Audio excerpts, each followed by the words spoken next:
Hello, I'm Brigantia Blackbird of Blackbird's Brew. Happy Thursday and welcome to the Pagan Housewife. Today we will talk about astrological archetypes, how baking provides more than just physical warmth, and how we might honor the season within the household.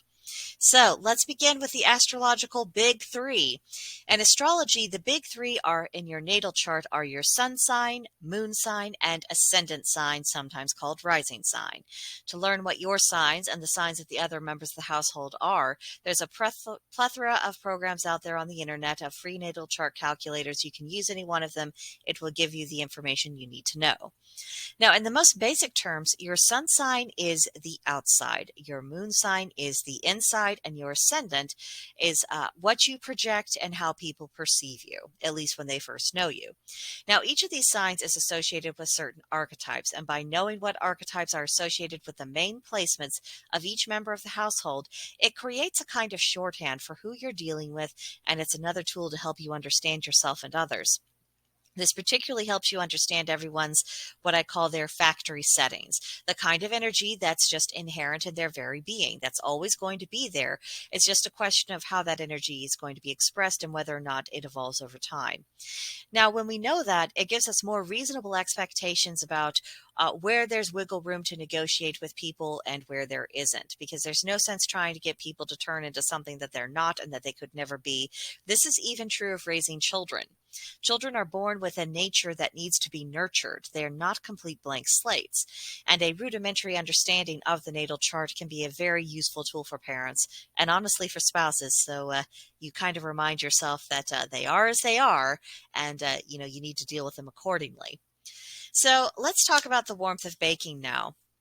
Obviously, whenever we turn on the oven, whether we're baking something savory or sweet, it's going to create literal warmth in the home. But let's go in a less literal direction for a minute. Because what does baking mean in the figurative sense of the term? When someone tells you that they're baking, what's the immediate feeling you get? What memories come to mind? Now, for many people, the reaction is going to be one of a feeling of being cared for. They might be thinking about how grandma used to bake for them, things of that sort. There's just something about baking in particular, sweets or savories, that it seems to trigger a response in the brain that says you matter to someone and they're going to some effort because they love you and the baking is part of nurturing you. And baking often doesn't just create that atmosphere in the moment, because especially once it's a habit, it tends to take on this magic of its own, because it isn't just the feel good in that particular moment. It's about all of the good energy from times past weaving together with the present and creating a cumulative effect upon people. So that's something to bear in mind as a potential tool in your toolbox for kitchen magic or just, plain good homemaking. Now, lastly, let's talk about honoring the season, because winter is undeniably here. Thus far, many of us have experienced both bitter cold this year and a rather peculiar unseasonable warmth. It's all very topsy-turvy. And there's been plenty of discomfort to go along with that. So it is tempting and understandable to just sit inside, under your blanket fort, and try to will spring back into existence a few months too early. But every season has its purpose, and there's something we can learn, and it's to our benefit to recognize that within our household. This is a good time of year to give offerings to deities who are associated with winter, express appreciation for the role that they play in the grand scheme of things.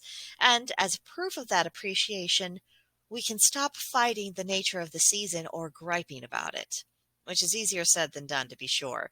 It takes a minute to rein ourselves in, particularly if winter is not our favorite time of year. It takes a little bit of effort to look at things with fresh eyes. But if we try, we can see the stark beauty of this time of year. And if we reflect upon that, that can relate us back to spiritual principles that we hold to. And also the fact that just this time of year has an energy all of its own. And once we accept that energy, it won't be long before we do start to appreciate its natural function. And then we'll be able to see its benefits. Because honestly, probably the most respectful thing we can do is to stop wishing that the season of winter and its challenges would just poof out of existence. Embrace the cycle, and you and your household will be the better for it. So that's what I got for you this week. Let me know what your own thoughts are in the comments below, or come visit me on Gilded. There's a link to join the group in the description box below. Our server is called Blackbird's Brew, and you're very, very welcome there. But that will do it for now, and I will see you next time. Bye.